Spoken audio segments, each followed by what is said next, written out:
Hi there, Elaine here with WTI. I've had this bacon press for such a long time. It has been a great helper in the kitchen. The wooden handle keeps me from getting burned, and look how cute Miss Piggy is. I love this bacon press. It really keeps my bacon down. Don't judge, this is sugarless bacon, that's why it looks so funny. And it really keeps the grease from popping at me. I just love the way my bacon turns out. And I love using it for my wraps, my paninis, any type of sandwich. And I also love using it for my bagels.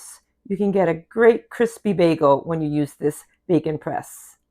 It's very easy to clean, just a little soapy water, and it rinses just perfect, ready for the next bacon press. So don't hesitate. Get your bacon press for your kitchen. You'll use it for everything like we do. For sandwiches, for hamburgers, for wraps, for paninis, and of course for bacon. We love it. We highly recommend it. And that's just our point of view.